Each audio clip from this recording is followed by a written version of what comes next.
We've started. No.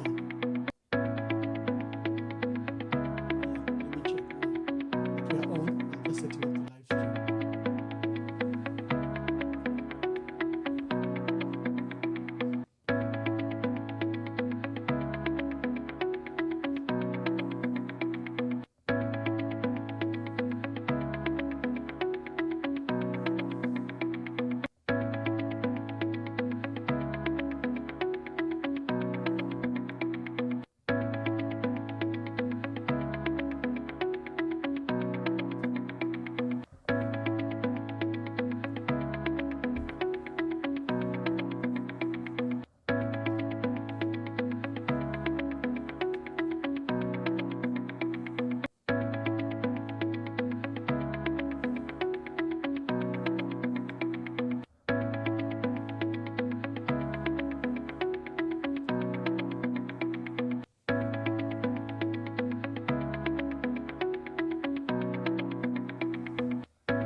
Kwenyu ndemwe chawe mabanja ona njala mkomo ndalama zonse mutumbalano masukwa kuchuluka pa mutupatu. Time is up, time is up. Kwenyu not enough. Time is up for your lies and bluff. Time is up, time is up. Kwenyu not enough. Time is up for your lies and bluff. Kani zanu ndizo panda pindu anakulira miseu mwatu tikufuna chilengede cha tsopano osati mapoke tanu opindika ndalama. Listen to the cries, they're louder than your lies. You can't silence the truth. It's time for the youth. Time is up, time is up. Kwenyu is not enough. Time is up.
So we urge our citizens that they remain calm. We can for your lies and bluff, time is up, time is up. Where you're going, you're not enough, time is up.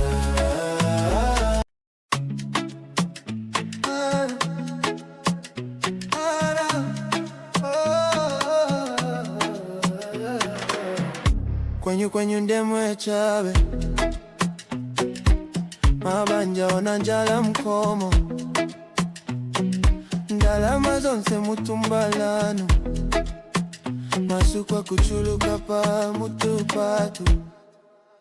Time is up, time is up. Kwenye not enough, time is up. For your lies and bluff, time is up, time is up. Kwenye not enough, time is up. For your lies and bluff. Kani zanu ndizo panda pindu anakulira miseu mwatu tikufuna chilengede chato pano osati mapoke tanu opindika ndalama. Listen to the cries, they're louder than your lies. You can't silence the truth. It's time for the youth. Time is up, time is up. When you're is not enough, time is up. For your lies and bluff, time is up, time is up. When you're not enough, time is up. For your lies and bluff, we rise, we stand, we fight together for the children, for a better forever. When you kunata pano, we take the rain. Tikonza jiko.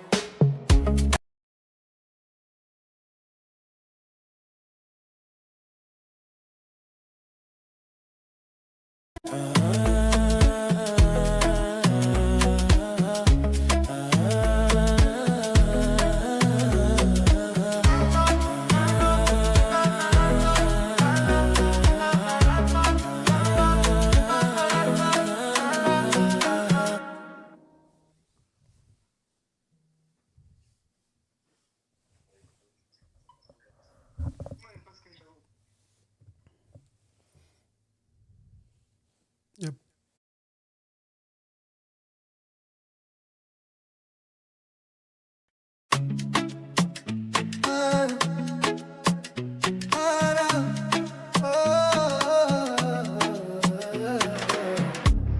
Kwenye ndemwe chabe mabanja ona njala mkomo ndalama zonse mutumbalano masukwa kuchuluka pa mutupatu. Time is up, time is up. Kwenye not enough, time is up. For your lies and bluff, time is up, time is up. Kwenye not enough, time is up. For your lies and bluff. Kani zanu ndizo panda pindu anakulira miseu mwatu tikufuna chilengede chato pano osati mapoke tanu opindika ndalama. Listen to the cries, they're louder than your lies. You can't silence the truth. It's time for the youth. Time is up, time is up. Kwenye is not enough, time is up. For your lies and bluff, time is up, time is up. Kwenye not enough, time is up. For your lies and bluff, we rise, we stand, we fight together for the children, for a better forever. When you kunata pano. Hello, welcome to today's broadcast. We are hosting Dr. Chitalu Chilufya. Let me see if he's in the studio. Well, he's not in the studio yet. He's in the studio already, but I have an issue where we just have audio without the picture. Let me resolve that quickly as I come back to the program.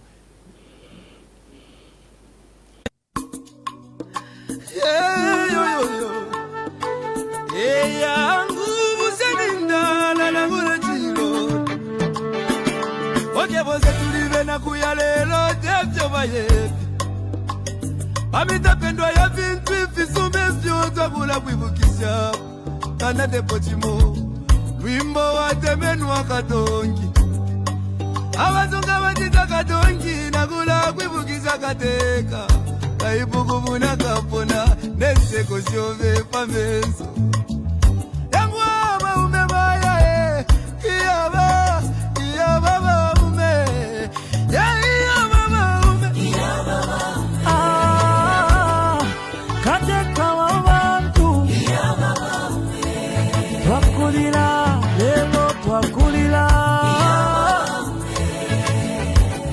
Konke milimo shove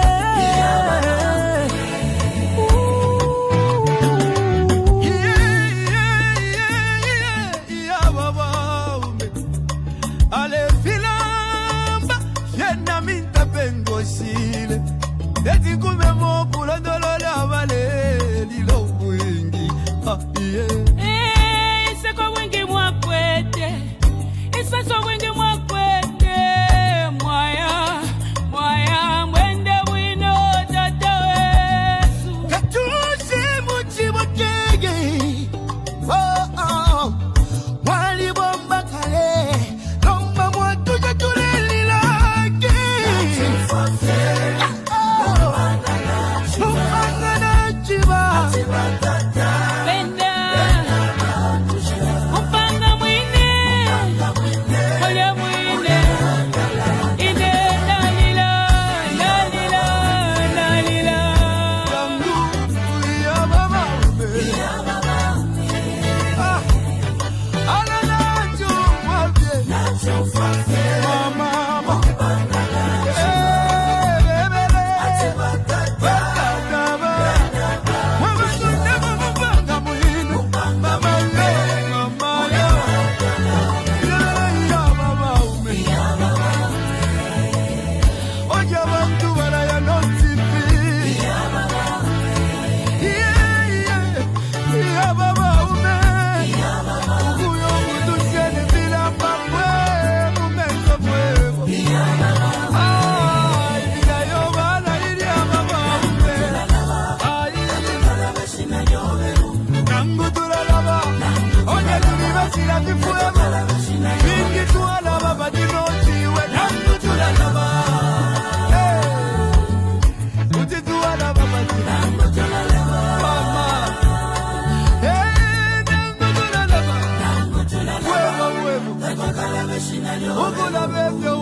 Another wonderful day, another day that the Lord has blessed us. Tell us where you are watching us from. Share this broadcast. We understand that we're having difficulties in Lusaka and the internet is crazy after heavy downpour and the usual load shedding. Tell us where you are watching us from. Share this broadcast. Today, we are hosting former Minister of Health, Dr. Chitalu Chilufya. He implemented very transformational programs and projects, literally turned the health sector to the better. But something has happened, and the health sector is not doing as well as it was doing when Dr. Chilufya was at the Ministry of Health. Is now a Patriotic Front presidential aspirant seeking to lead the PF. Let me bring in Dr. Chitalu Chilufya, and then we begin the conversation. We understand where he has been and what he's up to. Doc, good to see you and welcome to today's program. Good evening, Ambassador Mwamba, and good evening, viewers, and thank you for hosting me Thank you very much. I understand you are just coming from the Copper Belt. How was the Copper Belt and what were you doing there? Well, I had a cordial reception from our colleagues from the Copper Belt, and we engaged with the structures on the Copper Belt. As you know, Emmanuel, in the race for presidency in the Patriotic Front Party, we need to lure the mandate. We need to lure the structures to give us the mandate.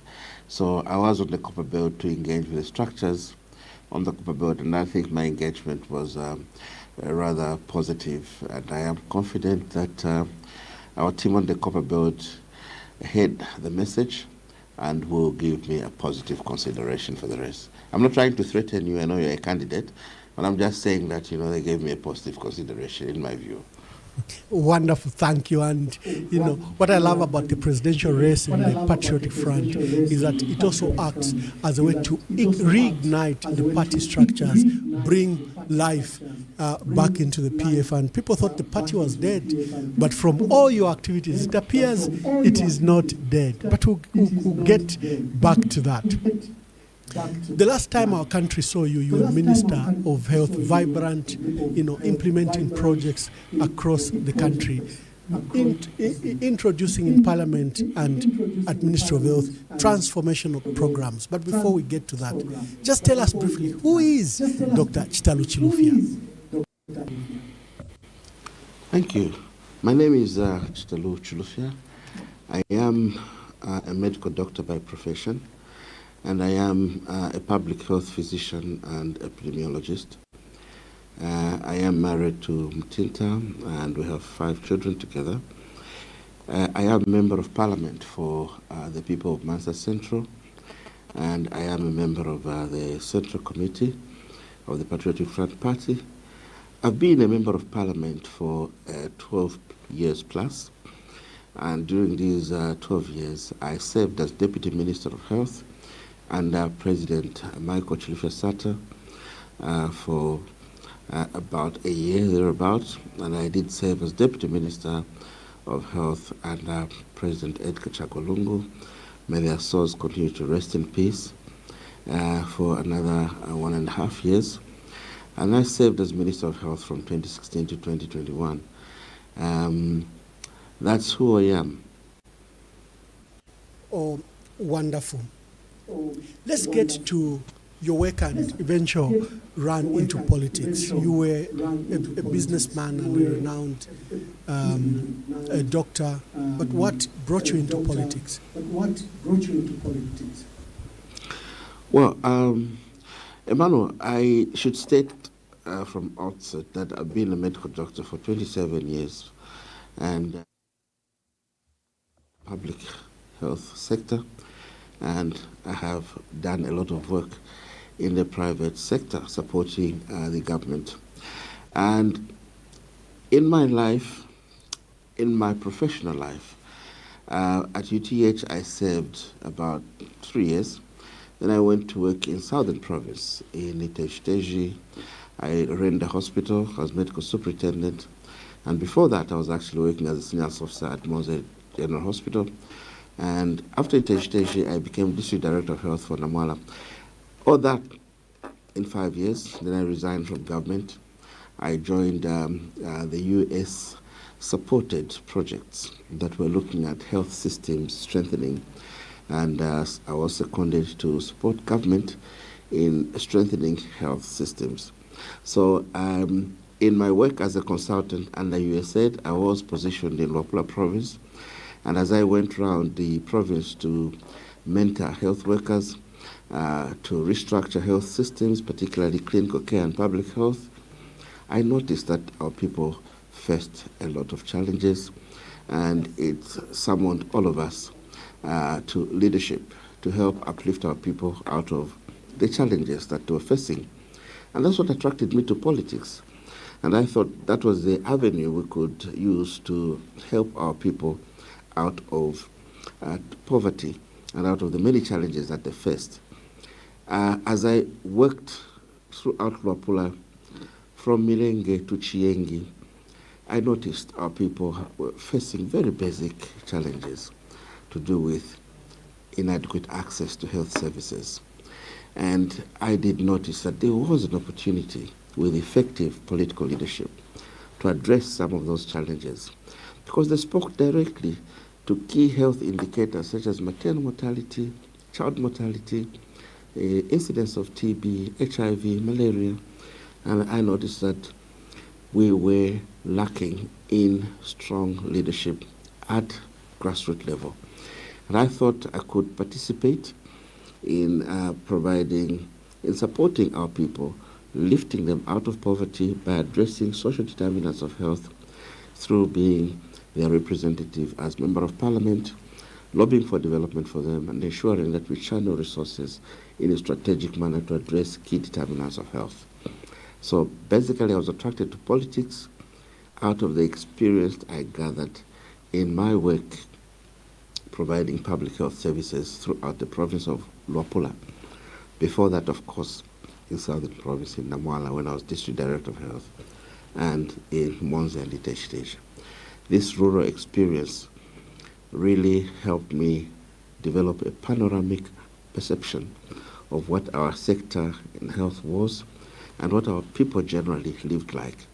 And so that provoked me to join politics to support our people improve their welfare. Oh, wonderful.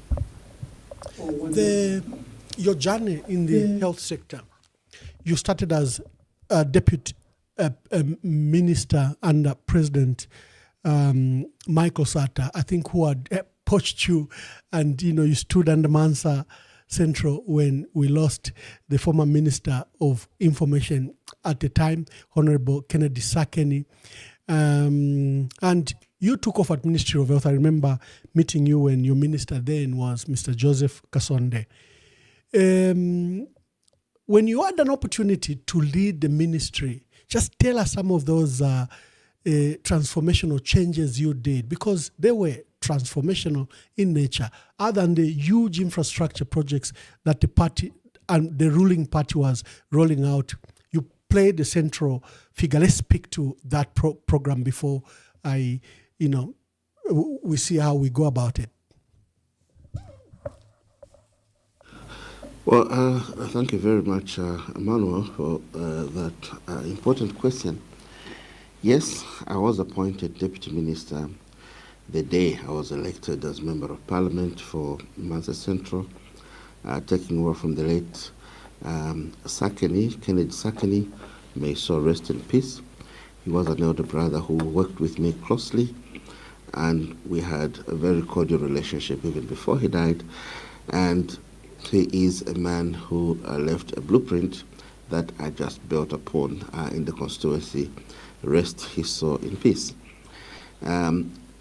I honor the memories of His Excellency Michael Chilufya Sata for having that acumen to pick me as amongst the many medical doctors, first of all to contest in that by-election and also to serve as a deputy minister.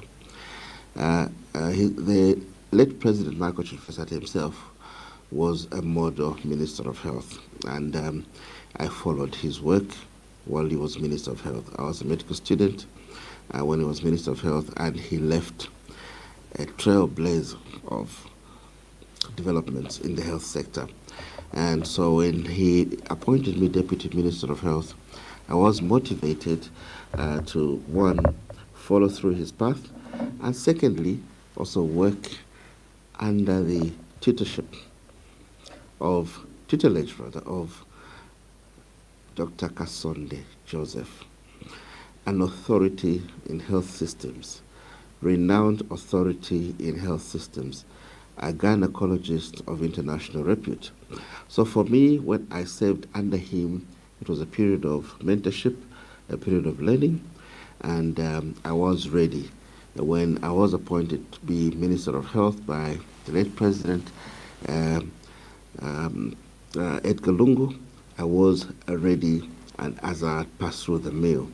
And I want to state here that I appreciate the opportunity that late President Edgar Lungu gave me to serve as his Minister of Health. May I wish him a happy heavenly 68th birthday. He should have turned 68 years on the 11th of November. May his soul continue to rest in peace. And I'll use this opportunity, Emmanuel, to just say, let all involved in the intransigency of procrastinating his burial bury the hatchets and ensure that we honor him with a dignified burial. I will proceed to respond to your question. Between the year 2016 to 2021 was a transformational period in the health sector. I came up with the vision of universal health coverage. Put simply, it is health services for everyone, everywhere.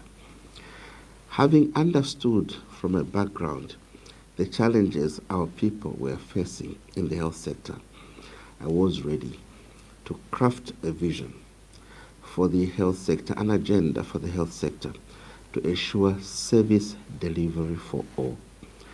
I was also ready to build a strong team from the many co-workers I worked with to drive that agenda. So the transformational and visionary agenda, put simply, anchored on universal health coverage, health for everyone, everywhere. Now, Emmanuel, to ensure that everyone accessed health services, we needed to address fundamental challenges. One, to do with access. Access to health services would only improve if we addressed issues of infrastructure. For this reason, we embarked on a robust infrastructure expansion program, building infrastructure for primary health care and for secondary level health care services. It is the reason why we carried on with the program to build 650 health posts. We added 100 mini hospitals, 45 district hospitals, 6 specialist hospitals. All this was in the blueprint that we designed in the strategic plan that we called the National Health Strategic Plan 2017 to 2021. When I talk about this infrastructure, Emmanuel, it was not just in the plan, and it's not just rhetoric. It was infrastructure from north to south, east to west. So if you go to Lukulu, you would find a modern district hospital called Lukulu District Hospital. Go to Mulobezi, there's a similar beautiful piece of infrastructure. Get to Nalolo, Limulunga, same. Get into Mongo, same beautiful pieces of infrastructure labeled district hospitals. Move from the west and go down to the east. You'll find hospitals in Vugwi, Nimba, Chipata, Lundazi, and these are modern district hospitals. Further, Petauke was even endowed with a modern specialist hospital called Kalindawaru. If you go north, there would be Kawambwa in Luapula, Mansa District Hospital in Mansa, Milenge, Mwense, and if you go into Muchinga, there will be the Michael Chilufya Hospital. There would be, if you go further down in the north, the hospital in Mungwi. There would be beautiful infrastructure dotted all over. If you go down south, you'll find beautiful but similar infrastructure, equitably distributed in Kazungula, in Kalomo, in Choma, in Gwembe, in Namwala. And as we talk of health posts and mini hospitals, they were equally distributed across the country to address the fundamental challenge of access to health services. So in our re-engineering of the health sector, to ensure health services for everyone, we embarked on a robust infrastructure expansion program, and the deliverables are on the wall for all to see. The second thing that was a barrier to access was the out-of-pocket payment. When somebody falls ill, they needed to have money in order to buy a book, a card, to pay for investigations, and you find that one visit to the facility would cost 1,000 kwacha. With our low salaries, it means that people would not afford to get to the hospitals or to the clinics. That's the reason why we said let's invest in a robust, sustainable, and resilient healthcare financing mechanism that would obliterate out-of-pocket payments for the common citizen and also ensure that the premiums for health services are reduced so that Zambia moves towards universal health coverage. The most consequential health reform during this period, Emmanuel, was the establishment of the National Health Insurance Management Authority. It basically moved Zambia from 4% insurance coverage to way beyond 50% today. And if you talk of insurance coverage, you're talking of people getting ill and not needing to have money in their pockets to get treated. That's the best way you improve access to health services and to improve outcomes. So NEMA is the most consequential health reform from 2016 to 2021. Thirdly, the supply chain for medicines. We all had districts, we had districts moving or traveling, district staff traveling long distances to come to Lusaka to collect medicines from medical stores. But re-engineering the supply chain, we set up hubs in the regions.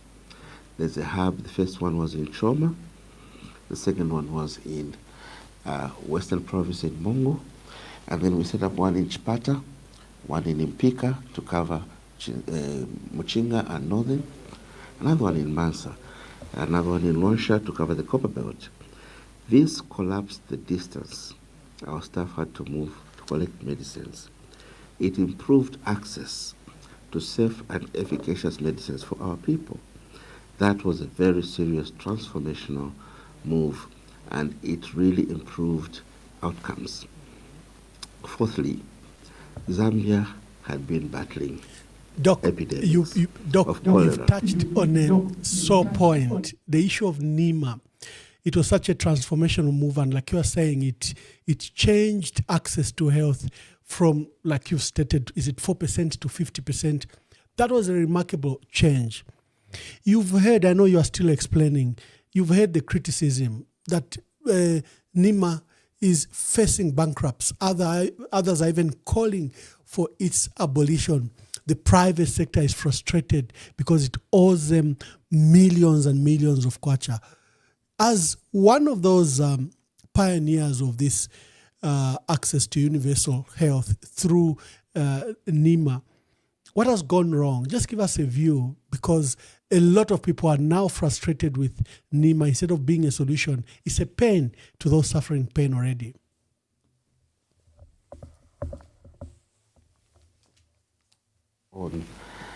Is the cornerstone of any agenda for universal health coverage.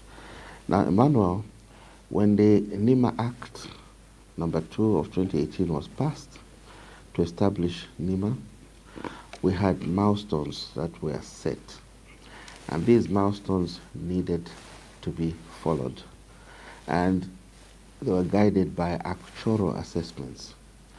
Now, what has happened today is that the actuarial clock is now current, and the milestones have not been reached or have not been honored. We said to start NEMA, let's have every worker contribute 1% of their basic pay, and let the employer also contribute 1%. Now, this was the net pay. We also said, look, let's ensure that we begin with the formal sector, then the informal sector, and we included the community, and there were many different milestones. But we did state that at a particular year, we needed to improve on the collections by changing from net to gross as the basis for your deductions. That has not been done despite agreement with the unions and other stakeholders. That's a mistake. Number two, the 2% that is combined, the worker and the employer, was insufficient even ab initio.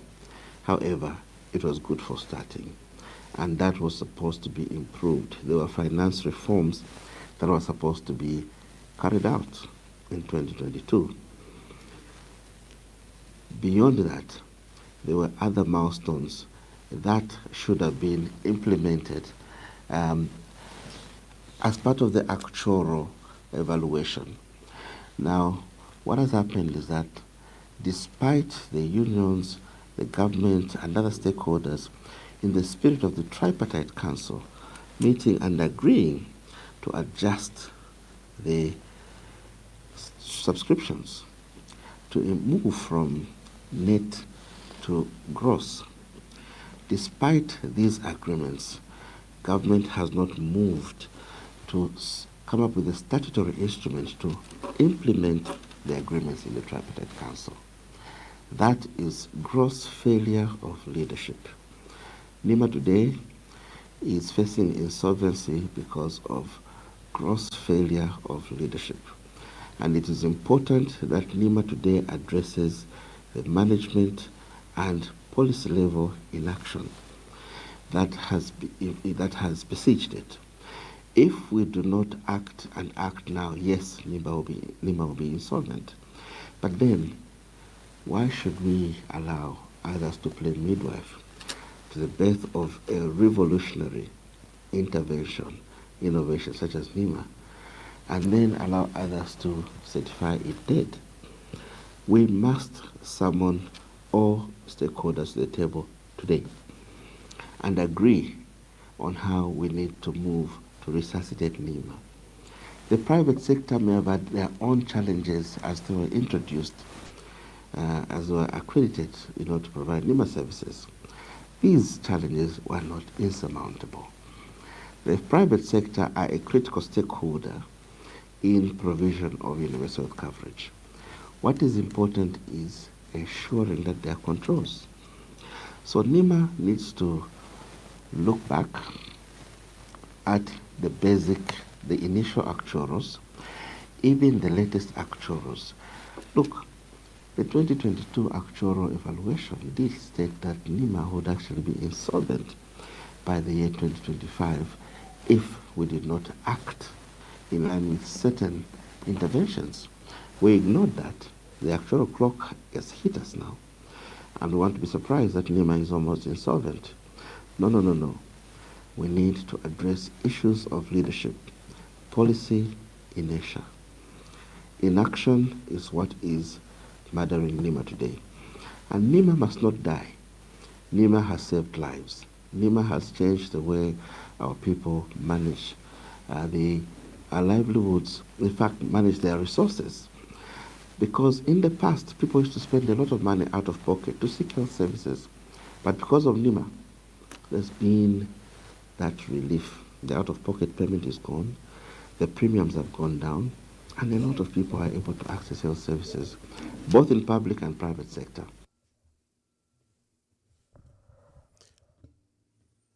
Yeah, thank you very much. We have issues of internet from Lusaka, but I know that we will be resolving it. Oh, there is back. Maybe we had power failure. The issues of load shedding in our country remains a big crisis. Doc, before we come to your presidential aspirations in the patriotic front, I think there are two nagging issues that we may have to deal with. Let's start with the issue that saw you leave office as Minister of Health, the so-called honeybee scandal. I think it's an elephant in the room and we can't ignore it. It acts as a blur. It marred your brilliant and successful achievement and career. Just explain to us what this honeybee so-called scandal was, and from your position, and if you're seeking public office, our people are interested. What is this issue? How did it affect you? How have you resolved it? Are you guilty of the allegations? Let's speak to the matter. Honeybee was a hoax, a big lie, a concoction of criminally minded civil servants at a certain level of authority, mafia in the trade, that is the trade of medicines, pharmaceuticals, and some criminally minded politicians. The use of lawfare to fix opponents or perceived political opponents must be frowned upon today and yesterday. There is no pharmacological evidence, pharmacovigilance evidence on the table today to support any of those wild allegations that were made to inflame the emotions of the public. The hoax was basically concocted in order to deal with a perceived political threat. And I'll say boldly today that there are people who designed that hoax, and it was targeted at bringing down a particular individual, and that's me. Yes, I led the country during the COVID outbreak, during the cholera outbreak. Yes, there are a number of things that we did in the health sector, in addition to what I explained earlier on, and the public appreciated that. There are colleagues and certain stakeholders who may not have been too pleased with it and designed that hoax. Shameful, and for me, time should come when those should be brought to book.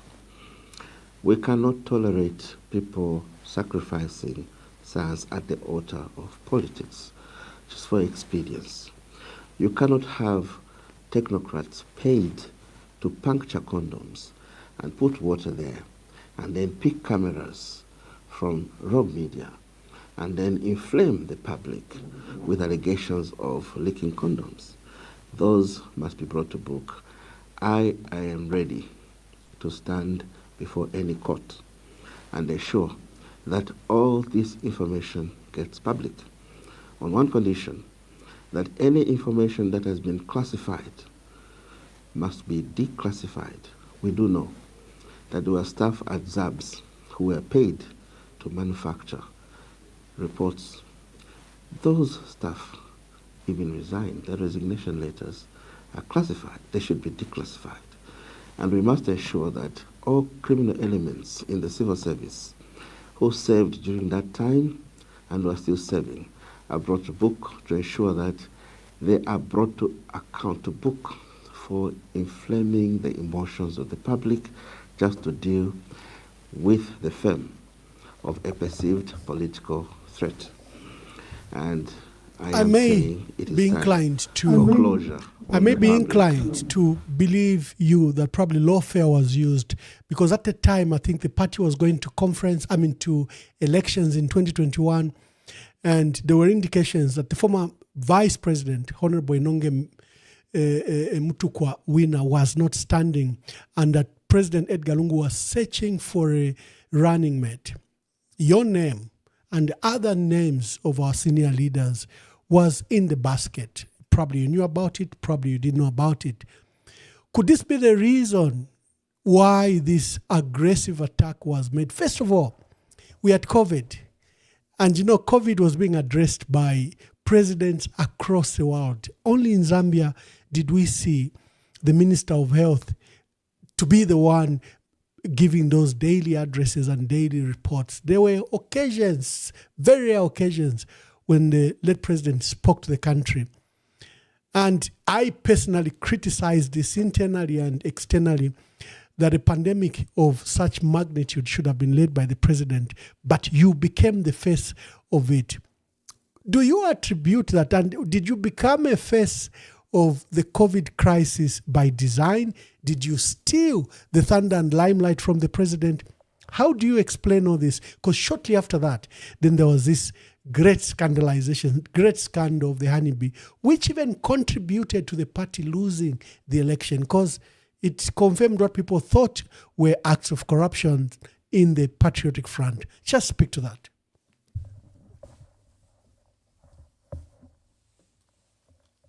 State, as part of the preamble in response to that we must, as a people, place value on meritocracy, and performance.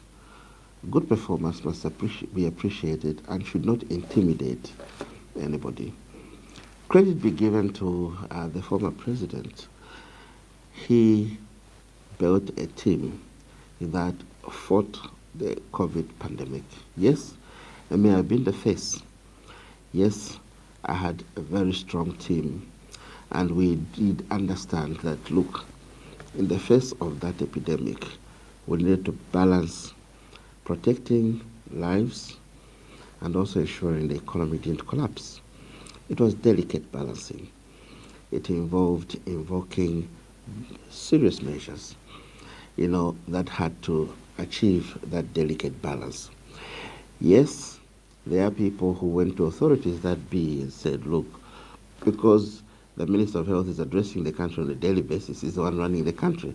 I think that was unreasonable. I want them to know today. There is no single address that I made to the nation that President Lungu didn't know about. As a matter of fact, he had to be briefed every day, and he had to give clearance for every briefing that came out there. And those were technical briefings. I am a medical doctor. Yes, I'm a politician. I'm a medical doctor. And the president Doc, just there. And when we saw the address across the world, especially for major announcements, we were seeing presidents, but Zambia were seeing you. Was that an issue? Like I said, was it by design, or did President Edgar Lungu trust you to deliver the message? Wasn't it highlighted at a moment like this? Probably he needed to make very regular appearances on this issue. And of course, you, the ministers of health, would then take over. I will answer it this way. If you looked at the assessment of performance on the COVID outbreak, on a survey done on 70 countries globally, Zambia was rated first in Africa and fourth globally on those 70 countries. And it had to do with a number of strategies. Number one, leaving technical activities to technical teams does help in structuring the right response and steering the interventions in the right direction. And for me, I give credit to him. It was not a sign of weakness. It was leadership. And the vision in the health sector was his. The face of the health sector in the Patriotic Front Party may have been myself, but the person ultimately in charge was the president. And he was leading from the front and from behind. And therefore, it was not a sign of weakness that he was not addressing the nation in those technical matters. We had engagements with various stakeholders, and there were many, many stakeholders who came on board. The outcomes in the COVID outbreak, the first COVID outbreak, were very good. Morbidity was low, mortality was low, and these are numbers that can be referred to today. And therefore, the president did very well in entrusting the fight against COVID in a technical team, but he had to make bold decisions himself, and that's the reason why every day, before any address, he would be briefed, consulted, and he had to make decisions. He was not absent from the response. We closed the Nakonde border once. We imposed a curfew in Kanyama. We did a number of things that would not be done by a minister, and they would actually need presidential authority. And not at any one time were any of those decisions made without the president's authority. It was his style. And today, credit should be given to him that he put in place a strong team, and through that team he delivered effectively in the response against COVID, in the response against cholera, in the establishment of the Zambia National Public Health Institute, in the establishment of the Africa Center for Disease Control to improve public health security in Africa. And therefore, I should state that I was the face of his visionary and transformational agenda in the health sector. And if that attracted jealousy or envy amongst certain ill-minded colleagues, it's unfortunate. Yes, and then came the praises. Then came the praises credited to you after the one of the biggest cholera outbreaks was addressed, the COVID crisis. Then the praises came to you. I think the limelight was justified. People saw your competence, your knowledge on the matters of health and the interventions, and you introduced these technical terms, like people would say about Ronald Penza, who introduced a country to macro and micro words, these big words. You also began, big words like pharmacovigilance became ordinary terms thanks to you. But you've just made a very strong allegation that the honeybee issue, I think then to attempt to destroy your big name and character, was brought in. You are making allegations that this was designed like to inflame public opinion, to destroy your career.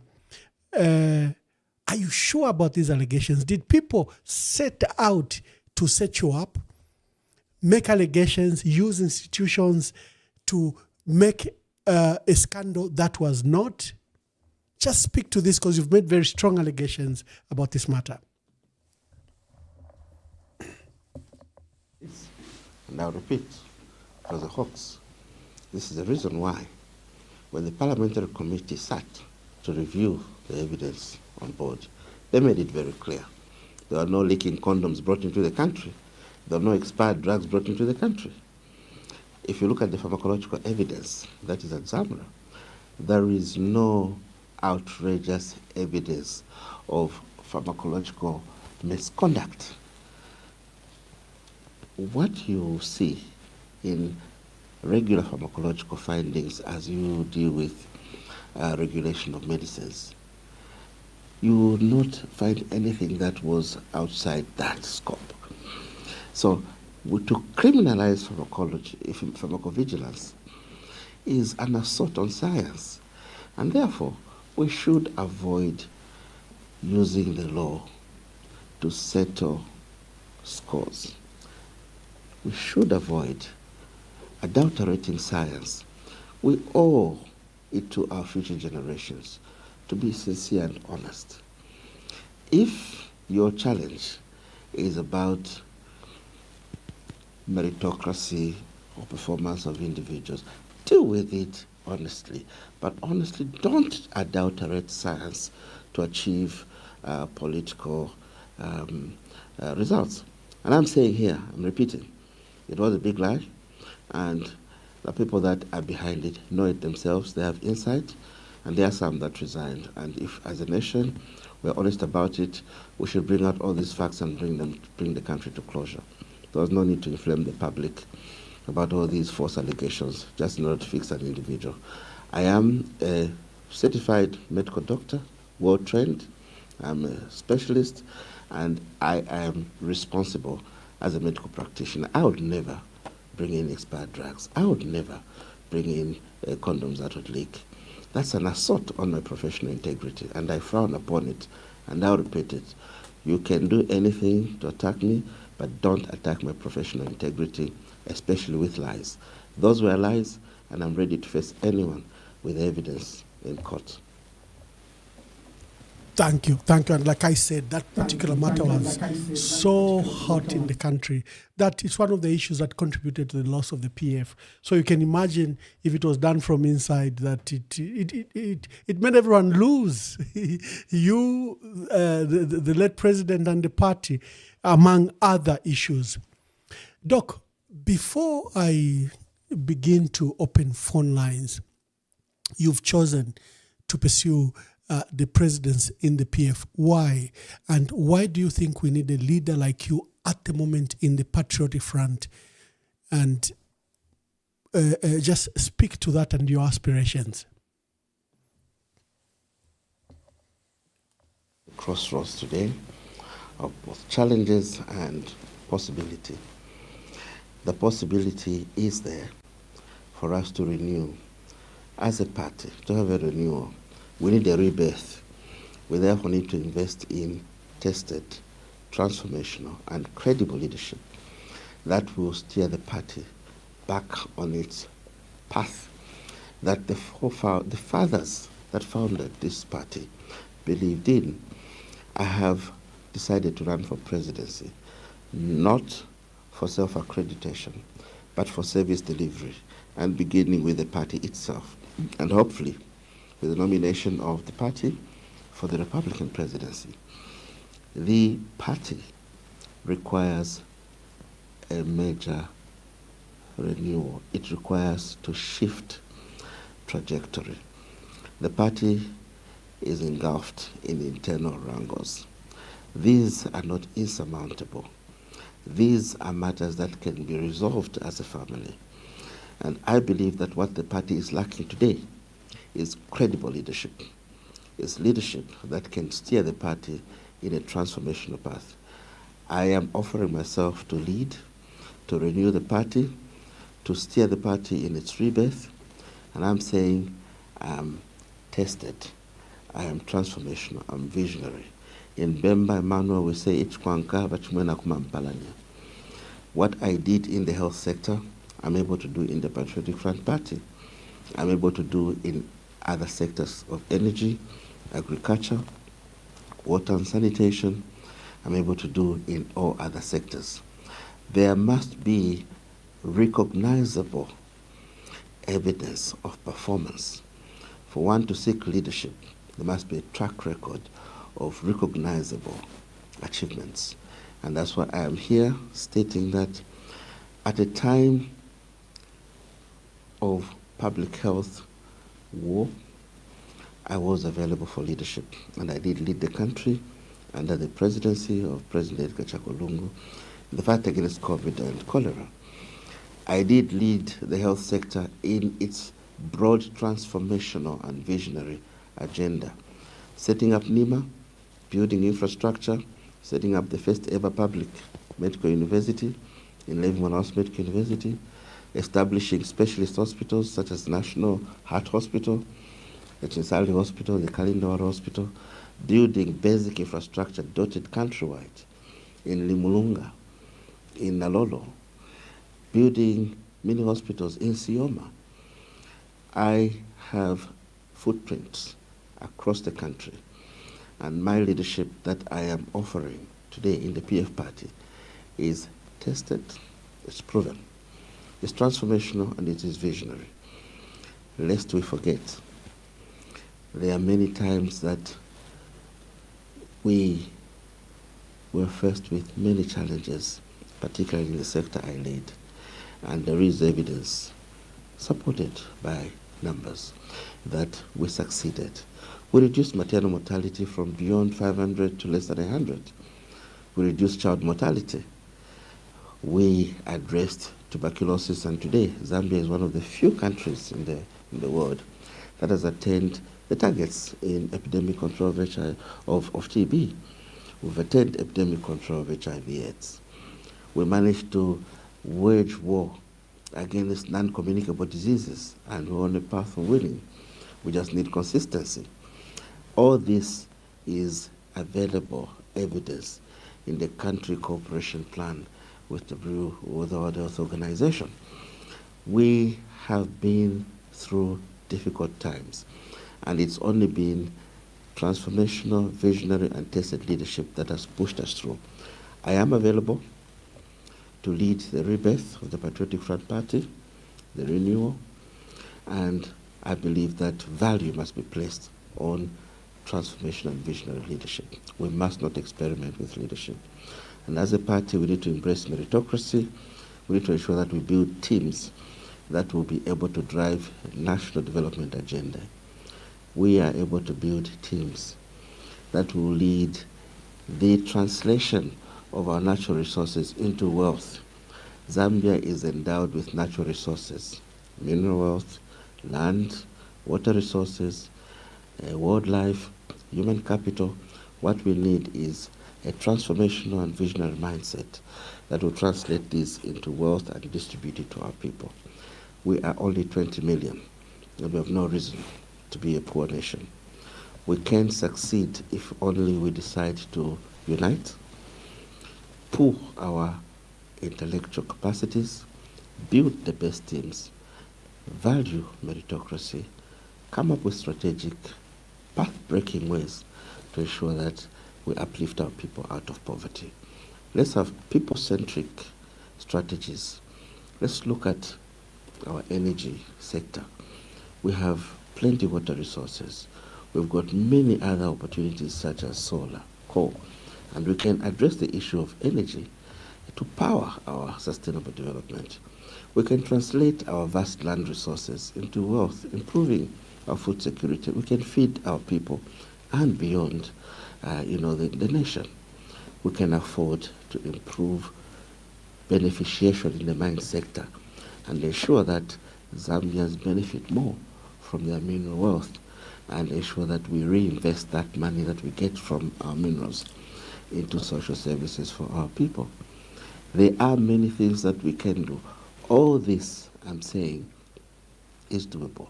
And what I did in the health sector, I am able to replicate in other sectors. That's why the PF, Emmanuel, should have an easy choice. They should look at the basic principle of each kwanka, wachimwena kumampalania. Let's not experiment with leadership. Oh, wonderful. Before I bring you to your view of the state of the nation, your relationship, your perceived relationship with the UPND and President Hakainde Hichilema, I've seen in the comment, is even coming up already. When I think in 2023 there was a Mtomboko ceremony in Kawambwa, people saw you walk up and greet the president because it was live on TV. Then they saw you at an event with the president in Mansa, in your constituency. Then they saw you go all the way to Mazabuka and you were seen on the same podium with the president. And sometimes those moments were spoiled by the presence of people like, Robert Chavinga, the expelled MP from the PF, who's collaborating with the UPND and President Hakainde Hichilema. Did these moments bring controversy? Were you misunderstood?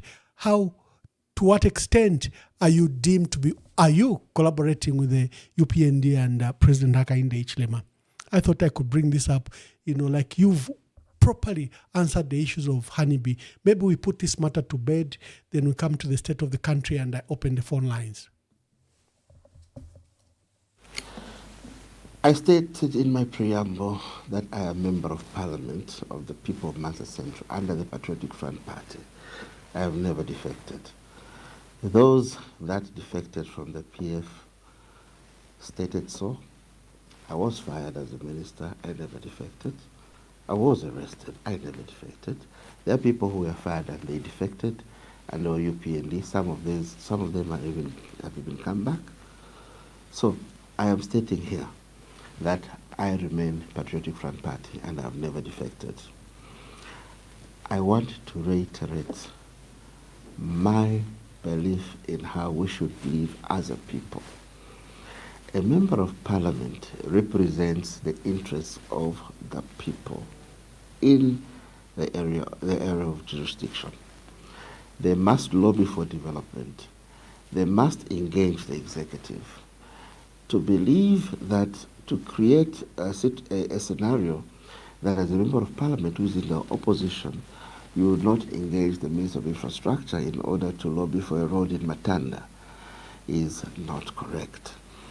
To state that as a member of parliament in the opposition, there is a war, a Berlin war between you and the president is not correct.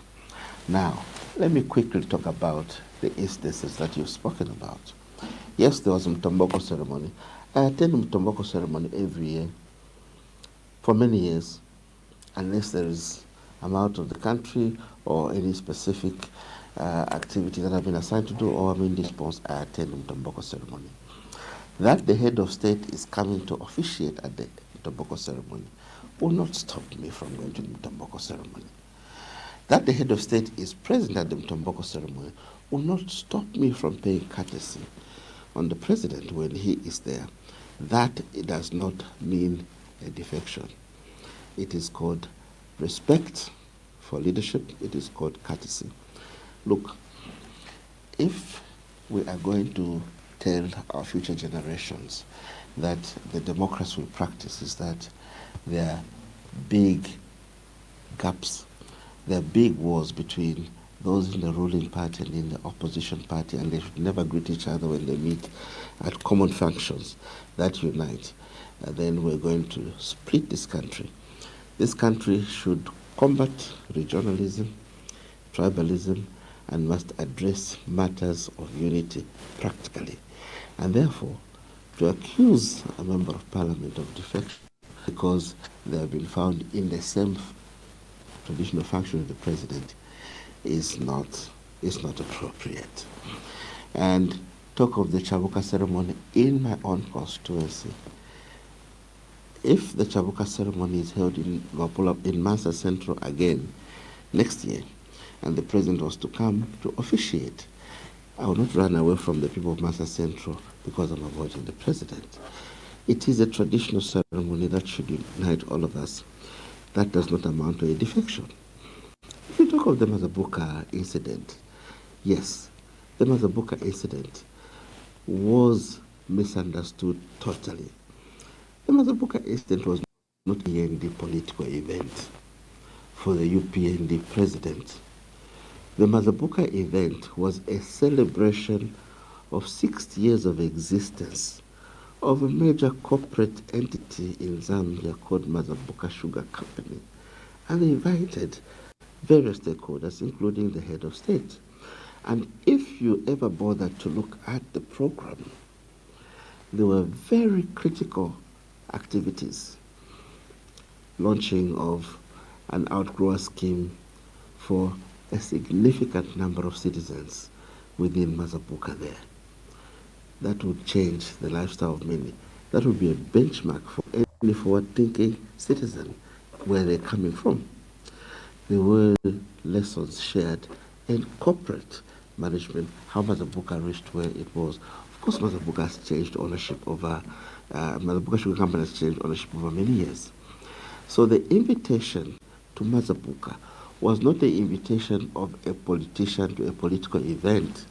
That was a corporate event that brought together various stakeholders, and the president did respond to the invitation.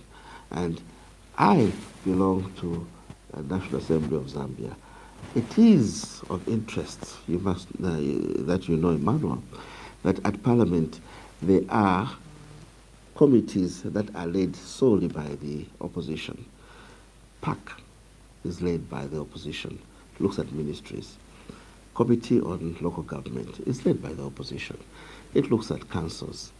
Parastatal bodies is led by the opposition. It looks at parastatal bodies. And I chair that committee on parastatal bodies. And if you look at the membership of that committee, there is Honorable Kampiongo, there is Honorable Munduvile, there is Honorable Kasandwe, there is Honorable Nyemba of the opposition. As a matter of fact, for those of you who would want to say that is a UPND job, we competed for election for that position with Honorable Kampiongo twice. Well, it was an elective process under the National Assembly guidelines, and I emerged winner of that event. And if I lost, it would have been Honorable Kampiongo. So these should not be misunderstood. If I attend a corporate event and I take interest as the chairman of a parastatal, a business that is, doing well, and there are lessons to learn, that does not amount to a defection. Emmanuel, refer to the address that I made in that 30 minutes chat I had at that reception for the president. I said 60 years of existence of Mazabuka Sugar Company coincides with 60 years of Zambia's independence. It is good that we unite. And therefore, it was a good coincidence. And it was therefore important to reaffirm or to recommit ourselves to a unitary state, and to reaffirm to our commitment to unity. Nothing political. Tell me, Emmanuel, bring out a clip, show the world where I ever said I had defected. But to state that a member of parliament in the opposition will not engage with the executive is outrageously wrong. And if you tell me today that when the president was in the opposition, he never allowed it, if it was wrong, then it doesn't become right today. And I'll say this again. There is no member of parliament in the opposition who will not engage the treasury that is run by the executive in order to deliver on education infrastructure, health infrastructure, roads, and anything else in their constituencies. That's the reason why I was surprised that one of my colleagues recently was criticized for issuing a simple statement that they had seen benefits or delivery on development in their constituencies using a particular line of funding from government. That was just being honest. I reiterate my position. I'm a Patriotic Front member of Parliament. I've never defected. I paid 200,000 kwacha in 2022 to compete for PF presidency. Compete with me on a level ground, and let's just look at merits. Sontopo wa bomba, ngatakweta pa kusonta, useleko tubombeko. Ichkwanka, wachimanga, there are things that we can point at that we have done. If you have nothing to point at, don't waste the people's time. Let's have credible Yes, and tested Doc. leadership. Yes, Doc. For the In Patriotic fact, Front Party. yes, Doc. In fact, your address at the Chabu ceremony in Mansa, when people were trying to criticize your presence there, in fact, you showed great bravery because you used the address to plead to the president, and you stated that whatever the circumstances, Mr. President, the issue of Kawambwa MP and Pambasha MP, Dr. Chitotela, Nixon Chilangwa, is there a way you could intervene and release them? Because this has become a sore point in the community of Luapula. You were brave to even just say that publicly, live on TV, and challenge the president on that matter. So I agree with you entirely. The state of the country, someone has just sent to me that they are watching the program, but they're very frustrated.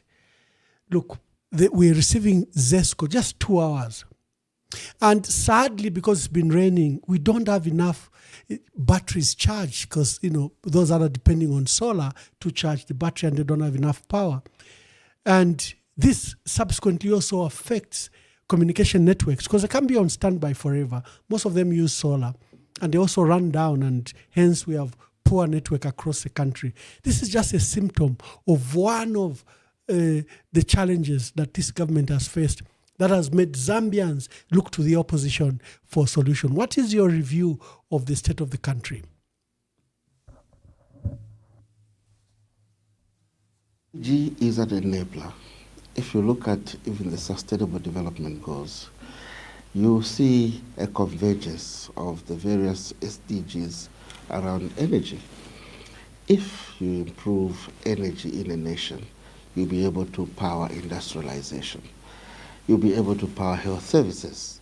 You'll be able to power access to clean and safe water. You'll be able to drive mechanization in agriculture. You'll be able to move education. So energy is central to sustainable development. It is a sermon for all of us today to pool our faculties to ensure that we reinvest in energy. Emmanuel, let's be realistic. The demographics of yesteryears may have matched the investment in the energy sector, but with the demographic expansion, we did not see matching investment in energy infrastructure. So it is incumbent upon those who have their hands, their arms on the levers of state power to invest in energy infrastructure, to diversify the energy mix, and ensure that we resolve the issue of energy. It does not exonerate those of us who were in power before. We should have also looked at investing sufficiently in energy. However, it is a collective problem that we must address as a people.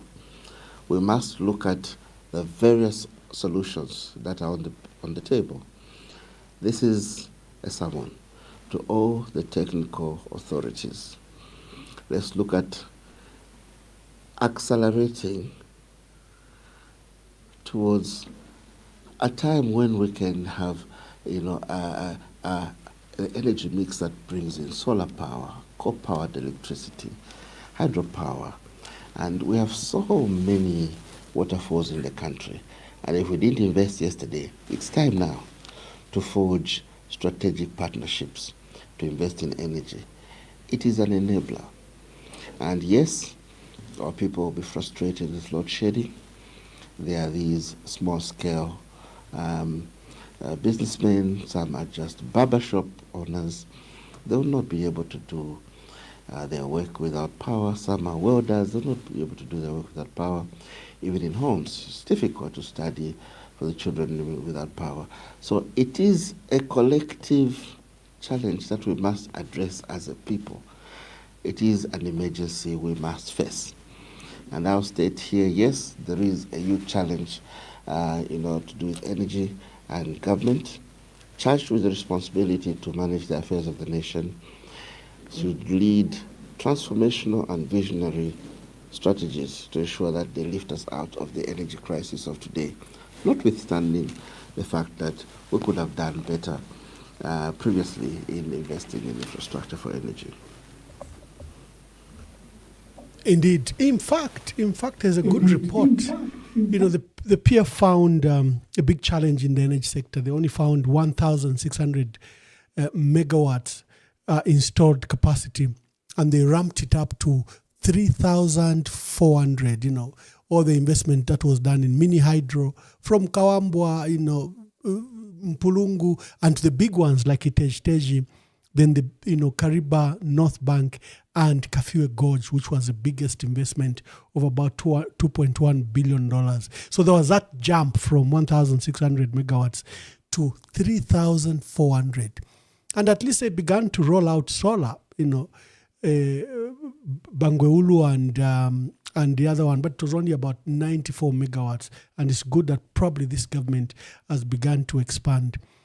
But I draw inspiration from literally a reprimand that Dangote, the Nigerian billionaire and investor in public sector, did yesterday to the president. He simply told him, these solar and green issues, don't listen to them. First attend to your core power. To your base load. And your base load here in Zambia, you are privileged. You have up to 200 years worth of deposits in Sinazongwe and Mwamba. That's invest in it. And he said, look at the people telling us to go green and solar, which is not very reliable.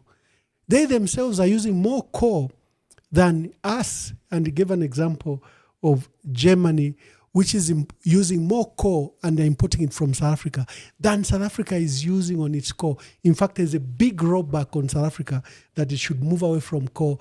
And, President Cyril Ramaphosa made that major announcement. And UK has just reopened a 30-year-old mine and has given out new licenses. Clearly, I think we need to also exploit Mwamba collieries. Dr. Chitalu Chilufya, I'll subject you to calls from our people. I think you've explained very well on your leadership and the disposition, and you've put away, especially the so-called controversies. Let me play Dangote, and to you, our dear viewers, we are hosting Dr. Chitalu Chilufya, current MP for Mansa Central, former Minister of Health, a man of great experience, just in the health sector and across, and is a presidential aspirant in the Patriotic Front. Is among those, we have a huge number, about 13, is among those that initially paid the 9. So join the conversation and let's participate in the debate. The green one that they're talking about, which is, solar or wind, because you have the coal is there, and you should use it to generate your power. The power, they actually said that, Your Excellency, without power, there's no growth. No growth without power anywhere. And then when you have power, you will actually unleash growth in the country. When you do that, you talk less when you go out there to campaign, to tell people what you've done, because they will see what it is. They will actually feel it. It's not like education where it takes several years before you can see the benefit of it. But this one, once you give power, it gives other things, opportunities, GDP growth, and it will give a lot of disposable income, just like what you mentioned, Your Excellency, saying that, yes, today in Zambia, you are using rain-fed agriculture. So rain-fed agriculture, it means that you are going to do one season. But right now, you go to countries where they are doing 3 crops per season. So if you are going to do 3 crops, it means that something like maize, which you are good at, you'll actually flood the entire African continent with maize. So, but right now, a lot of people, they're importing, maize, African countries. And one of the things that I have to also say, Your Excellency, is that being a landlocked, for example, is actually a big opportunity for you because you are surrounded by 9 countries. So when you do well, and I'm sure the time will come when there will be a race, Your Excellency, because your colleagues that surround you, the 9 of them, when they see how well you are doing, they too, so it will be a race to see who will do best. That is how they are able to grow, the economy of Asia, because it was a race. Singapore, Malaysia. Thank you. Those were the views of Dangote, billionaire from Nigerian billionaire, is the richest black man, but he's invested in sectors such as energy, food, and in Zambia he has Dangote cement. He probably is going to expand more. We have various scholars. We are hosting Dr. Chitalu Chilufya, former Minister of Health and Patriotic Front presidential candidate. Caller, please tell us your name and where you're calling us from. Good evening, Ambassador. Good evening. Thank you. And good evening to Dr. Chitalu Chilufya. Thank you. Thank you. Well, my name is Isaac Mlezuma Njovu. And I'm very... I've been following of of course, our Honorable Dr. Chilufya's submission. But mine will draw attention to the health sector because from his submission, I could, of course, relate to what the vision of the Patriotic Front manifesto of 2021 to 2026 of making a great nation. But mine is, of course, on health, on the health sector point of view. I would like to get, of course, a response from Dr. Chitalu Chilufya. Zambia, over the years, and where we are today, indeed, we have made so much progress in many aspects, but we still desire to see a great, of course, health system. In this regard, my question to him is with happenings in Zambia and where we are today in terms of health and also on mental health, we have a future that is seemingly to be a very a concern because each and every family could have experienced, could be young ones who have over the time have not been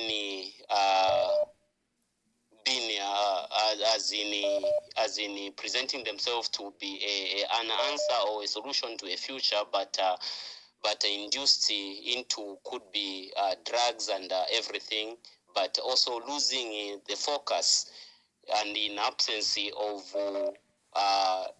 impact that can come from the government to empowering them to be a product that a future we need or require given an opportunity. Sir, Dr. Chilufya, you being, of course, an health expert and also understanding the aspect of mental health in Zambia, what is your vision and what are you telling the Zambian people today in how best this can be addressed, considering that we need a productive nation And to have a productive nation, we need to have a human capital that is well equipped mentally, physically, and health going forth. Thank you, and thank you to you, Ambassador. Thank you very much. We are taking calls. We have Dr. Chitalu Chilufya, presidential candidate in the Patriotic Front and former Minister of Health. Hello, caller. Please tell us your name and where you're calling us from. Thank you very much, Ambassador. My name is Kefas Mwamba, calling you from Central Province, Kabwe, an advocate of industrialization and national development. Dr. Chilufya, good evening. Yes, I can hear you. Proceed with your question or contribution. Thank you very much. Ambassador Mwamba, I think Dr. Chilufya did very exemplary well when he was Minister of Health. And at such a time, just like you alluded to, when we had the COVID 2019, it was so difficult for the country to believe and trust this pandemic given to the nation. I think it was equal to the task. But the question to Doc tonight is, since you were acquitted of those allegations, do you in any way are thinking of, for instance, if you win the PF presidency and subsequently you become president of the Republic of Zambia, are you going to pin down those that had come up with those flimsy allegations that made you lose even the ministerial position and dented your name? What kind of a punishment are you thinking of doing to such people? Because you know them, like you are saying that we need to disclassify certain information so that it is made public. When do you think this whole issue will be made public so that the Zambian people may rub the issues that they have against you? Secondly, why is it that despite that we have all these issues, you are one of those that had paid the 200,000 kwacha, including Ambassador Mwamba, in the first place when the elections for the presidency in PF were called upon? But today, even those that were receiving your monies, we've seen them come out now that they also want the presidency. Don't you think that somehow you were sabotage? Your money that they had received is what they have used to gain profit for them today to contest as the also PF presidential candidate. Thank you very much. I need answers to those questions. Okay, thank you very much. We have more calls. Let's get more calls for Dr. Chitalu Chilufya. There's a caller who has, there's someone who's written on social media that what's your vision for the next 5-10 years, Dr. Chitalu Chilufya? And what will be your immediate milestones or priorities in the next 5 years? Hello, caller. Please tell us your name and where you are calling us from. Hi, Chief. How are you? Very well, thank you. Tell us your name and where you are calling us from. Calling you from Zambia, but unknown. And anonymous, make your contributions. Thank you. 3 questions. Doc, are you coming for vengeance? 2, are you going to tell the people if you fail, you can hand over? 3 is, are you going to accept everybody as one and no divisions, and you will not bring politics of division and no hate speech? Yeah, that's about it. Okay, thank you very much. Among the key questions there from a caller, anonymous, is you are willing to lead. Are you able to be led? I think that's a summary of it, and is asking whether are you coming in to revenge or will you use the opportunity to unite everyone? Let me take a few more calls and then we allow Doc to answer. Thank you very much. We are hosting the former Minister of Health, Dr. Chitalu Chilufya. He was very instrumental in curbing COVID, of course, with the leadership of President Edgar Lungu, and his leadership was transformational. Hello, caller. Please tell us your name and where you are calling us from. Good evening. Good evening. Ambassador. Good evening. It's good to see Honorable Chitalu Chilufya on your show. Thank you. My name is Owen Mugemezulu. PS. Welcome to the program. Please ask. Thank you so much. Thank you. Thank you so much. I'm calling from Lusaka. Ambassador, I just want to thank Honorable Chilufya for what he did for our health sector. I think what we saw under his leadership of the health sector was watershed development of the sector. This man deserves accolades and flowers for the wonderful job that he did. Dr. Chilufya's record is a classic example of what a country gets when you put professionals in critical sectors like health. Ambassador, I think you are a very well-traveled man, especially in our SADC countries, and I'm sure you'll be able to share with us information in terms of how many countries in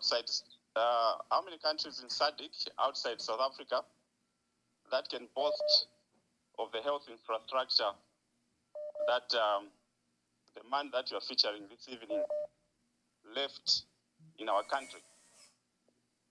I have heard the narrative where people are saying that what Dr. Chilufya did came at a huge cost in terms of the loans that we got as a country.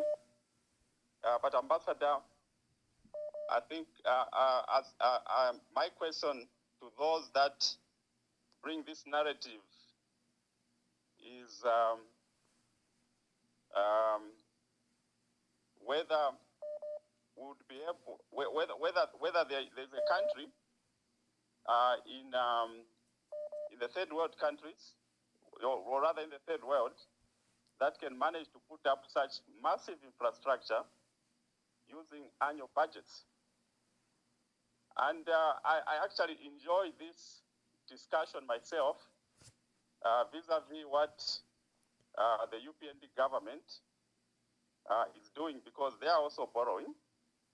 And every time they talk about the debt, I keep looking at my notes to see how they are using that debt. So I just want to say that Honorable Chilufya's name will be permanently etched in our history as one of our best ministers of health.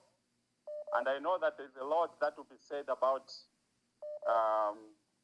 things just to detract on his record. But I think he needs to move with his head high, because what he did in our health sector is tremendous. So I don't have much to say, but just to thank him, and to wish him all the best in whatever he's trying to do in his life going forward. Thank you, Ambassador. Thank you, PS. Thank you for that call, PS Mugemezulu, Owen Mugemezulu. Tremendous contribution there, and recognizing the contributions of Dr. Chitalu Chilufya. Hello, caller. Please tell us your name and where you are calling us from. Good evening, Ambassador Mwamba. Good evening. Good evening, Doc. Yeah, make your contributions. Unknown, Doc. Ambassador Mwamba. Yes, Anonymous. Make your contribution. Yes. For me, I just want to congratulate the job he did. That the man, everyone we saw what he did. My question is, God willing, if he goes through, is he also going to maintain the same law wa Chilufya yakubira abantu batono. Thank you. Thank you very much. Maybe let me take the last call, then I invite Chilufya to answer. Hello, caller. Please tell us your name and where you are calling us from. Good evening, Ambassador Nvamunkongyaba. Mamunkonge, make your contributions. Kwena Ambassador palubalirwa aba Dr. Chitalu. State ngande pwefingi bantu ubumi bwabwo nali bwishiba nangu ineta banjishibo mulandi wakwebati nalipera abantu muchinshi ababa murupa rwa Iglesia bantu abantu abareba trust kuma bishops nangu before tabarara kwate ekyo ekifulo balipera okulingana n'emibombere yabo neffe babombere twaliifi mwana nomba chimbye kyo ndera ndako limwe limwe emisura nashena nga shapitirira fintu tafiba bwino bantu obubuteeko tekimupite na mumbali limwe omuntu ng'ali ku lufyanya nango wamwerera kyaliringa wamulanga okwebata ali lufyanya okukira wamwerera olole mulanga kwati talufyenye because ministry yabo bali babepeshe fintu fyakwebati bambina pali ino nshita fyali bange fishinga ifyachita affect na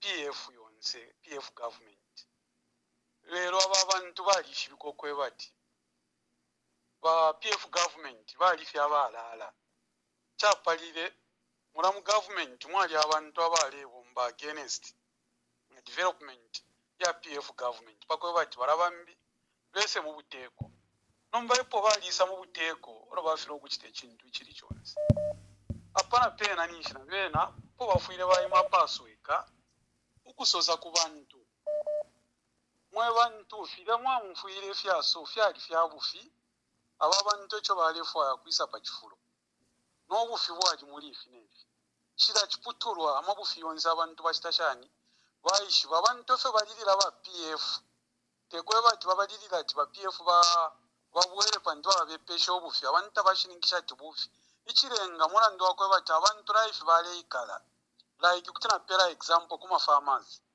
ba farmer bale kwata imifundo mumayanda n'amakapito yawe yali yapantanshi bamba n'okuyishitira omufundo emufundo baleshita ino nshita noba basasa ngo kweba ati mufundo wa chepa so bamono kweba tawe ya government kanshi yali wi load shedding kwa bafiri hours abantu bamona tana ngo balera ndati ba PF tatwale echure no load shedding abantu abene bale mona nombana imwe ba PF shirashimbinka masho bale mibepesha nefe bale mipakasa enshita mufuire mwafu makunse ngata murefu makunse no kulanda ekingalenga abantu bale mitungani okwebati limbi mure umfana no buteeko oburete kapantu murefirwa wena bulo buteeko ro bwale rwisho kwisa pa kifuro tabwale nyumfiro oluse na pali ino instatabire nyumfiro oluse roresheni bakirangwa bafe bale echula olo imbi question ndei pusha konga chakwebati Lwapura United yona ishibe na ino istanga ni Lwapura United ushe ama members of parliament mura kumana ukumonofe mwara tungurura Lwapura pantu Lwapura after fye nabachirangwa baka kwa fine fe pali ine fe myaka 4 fya umfika ku Lwapura fyafula ifye mpanga barefu okushisha ku Lwapura ko mwa ipesa mwaperera kulingana nga mwentungurusha ku Lwapura then in area chiriamenshi barando kwebati basenda amenshi bayafunye ku Lwapura ushe imwe kulingana nga ntungurusha ama members of parliament ba opposition ba ku Lwapura kuri fifi fya kufayo ko na ora Lwapura ruba linshe po muperere ukorandira ko Lwapura na ma development mwakwete mu previous government yo bachita abandon mwatweba ko pako bacha abantu bayishiba ero watitarumu aliko aba pamuruko munja steko na ifya chitike pamusebo uyu musayira mutondo because mutondo bridge bali ambiro kupanga watitaru pali ino stopo ndemye banga mwaya kula kukasaba nga mwafika pamansa kombe imyoto katashia kukasaba kulya bapita kulya kwa timulea kulo kushare pite myoto ke kupite myoto ko kupita kwa kasuba kumpanga kulye kwa pito musebo ulyo musebo gravel ta ubomba waliona ika after chief mwewa chief mwansako mbyo kuyafika kasaba hospital teti so chimbyo ninga landa koba Chitalu mwalikwata ubutungurushu bwashipa ndero mbakona ngo abantu benga mistikisha lero mwalikwata efe mwinga chitakuchalo nangula chakwe bati tamusalirwe ngentungurushu nga tungirira ichilonganino lero namkwata inchito ikuru yakutwala ichilonganino pantanshi mwikwa tamufire mwasa kwata omutima uwachipyo pantu milimo bamishira chikuru murandife wakwe bati fya chitike wonse tatowa chitire chani tafya eme lelo omutima orawe no mwakwata afweni chilonganino nama members of parliament abayi chabali kurwapula mwababika komunshira pakwe bati chilonganino chesu chawelanga Lwapura United Frafine yali pantuishi ishiyumfwa akale yali Lwapura United. Thank you thank you can trust ko bampa no so thank you very much wa Munkonge. Let me take the last call. It's been very insistent call.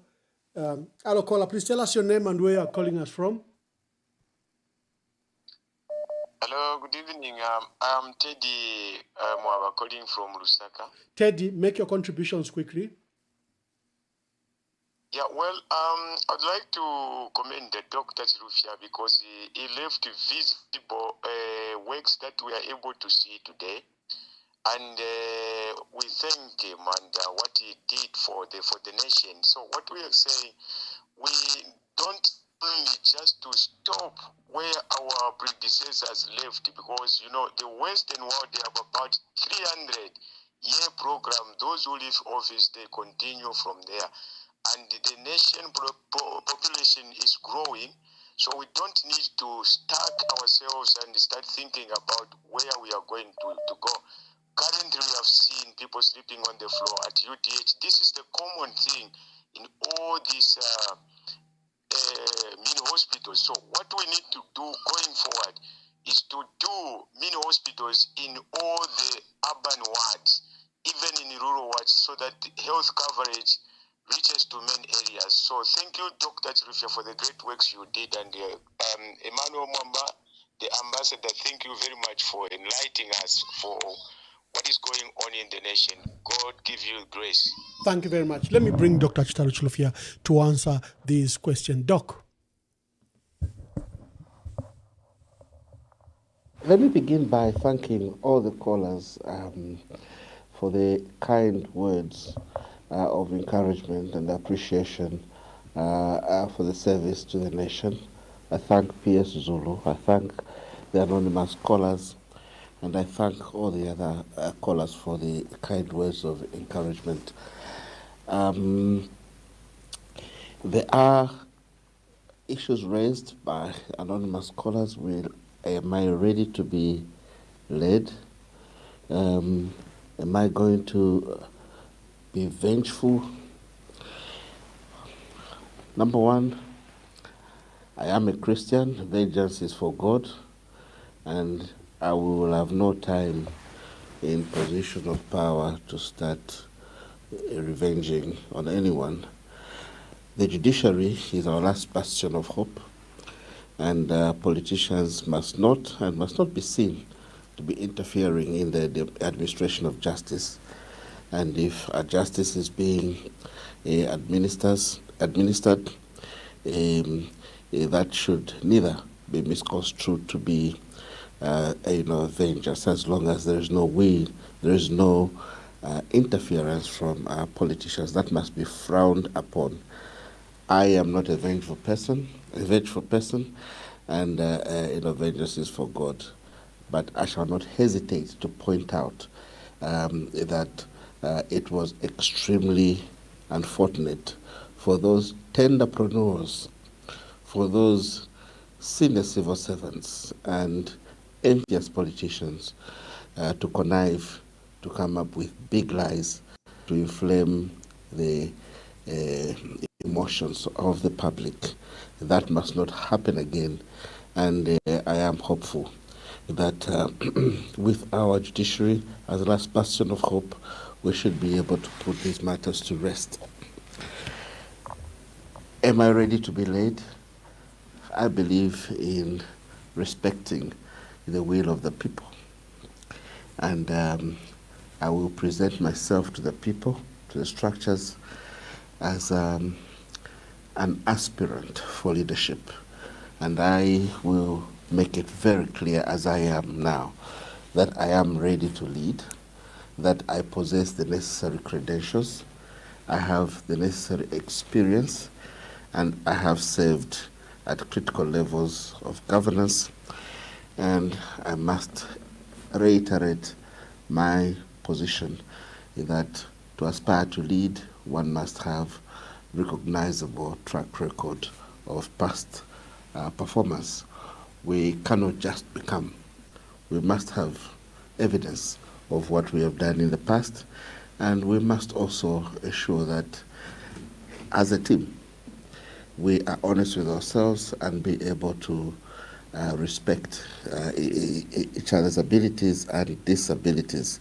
And if the people decide that it should be somebody else, I shall respect the will of the people and be led by one who the people shall say shall lead. This is not to say that I am preparing to lose. I am winning the next PF election.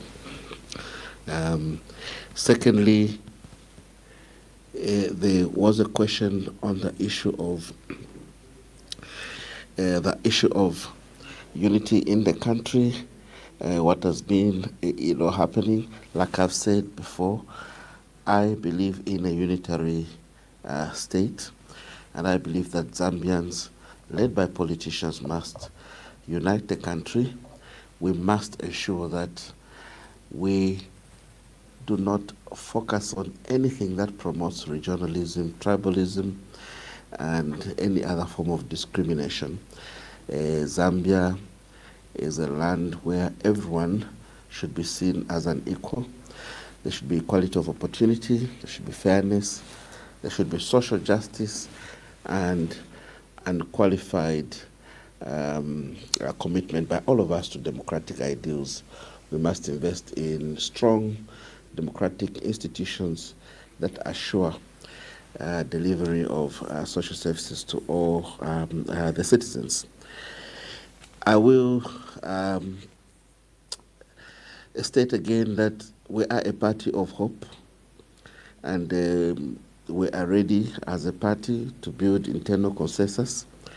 What we just need is broad-based renewal, rebirth. We need to build unity, and in order to achieve this, we need credible leadership, and that's the reason I'm offering myself for leadership. Even in the shadow of death of our founding fathers, the first two presidents, we can rise yet again if we are just united. And I want to thank again all the callers who have expressed kind words of appreciation for the work that we did together. Indeed, what is my plan for the next 5 years? First of all, sustainable development that focuses on people would be my priority.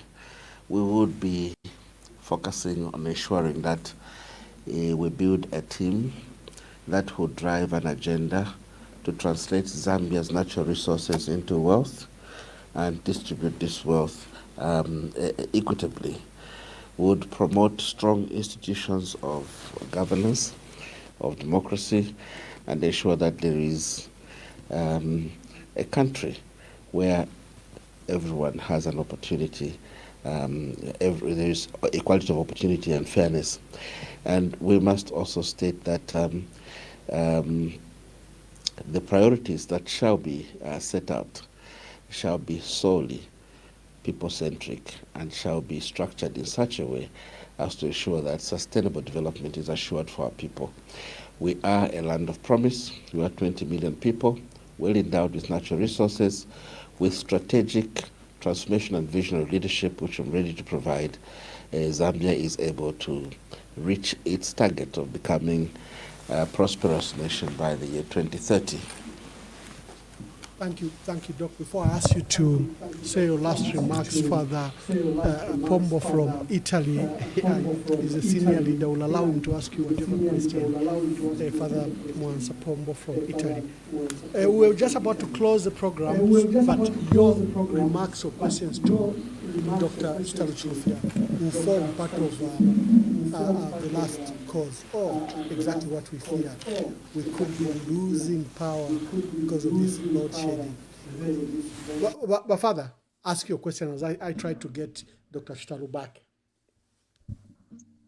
Right. Good evening, everybody. Good evening, Emmanuel Mwamba. Thank you very much for giving me this precious opportunity also to contribute. Being a patriotic, I really get proud and I'm amazed. I have to thank you, first of all. I thank you for whatever you are doing. You are doing a great job. May God bless you. Now coming to what Dr. Chilufya has elaborated, very well focused man, I think very respectable person. There has been issues surrounding Dr. Chilufya reputation. I think he's coming out clean, and we thank God. I think we need people like him who are so cool, so sober to participate in the political affairs of our country. That said, but Dr. Chilufya, na quite a fair question. I think some callers have already mentioned this. There's been issues where people were suspecting you to collide with the ruling party. No, you are not the only one. I have to mention here, like also Honorable Brian Montreville, our minister, people were talking words, saying words. Muchibemba, Dr. Muchibemba Tulandati, apafu kechushi ni shipali umuliro. Nangwe chushi techifuka apa shidi umuliro. So, Dr. Chilufya, mwe bantu bakwalesa. Munene fa abantu balechula. Abantu balechula. Ifwe nganinewo ensoni nshire omfa nokulanda pamulabasa muri parisho fondelanda popantu twalilandira pali ba Dr. ECL alaini twalilandire ba Dr. Chilufya. You remember me very well. We said many things negative about Dr. ECL. I didn't understand that there was a lot of propaganda behind to tarnish the reputation of this man. I never knew. I'm saying it now. I can see it. I can listen to what is happening and say, I never knew how great Dr. ECL was until what is happening now. So about Dr. Chilufya, apart from your predisposition of candidature as a former, as a future president of PF,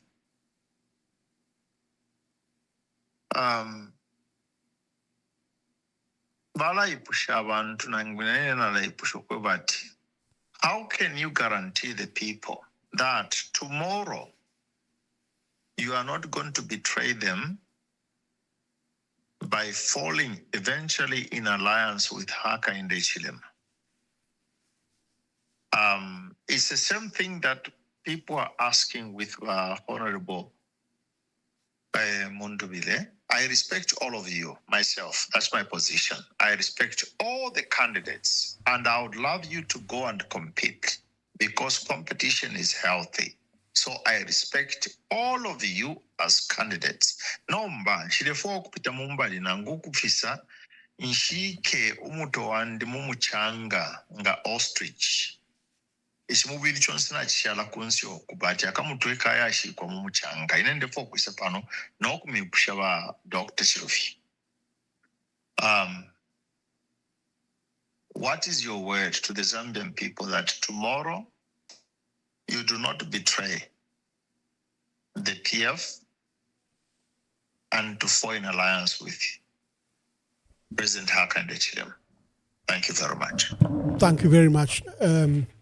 Doka, to allow Father Oscar Monsa Pombo from the Vatican is a prolific contributor, but is also a senior, is a Catholic priest based in Italy and is a senior contributor to the governance of our country.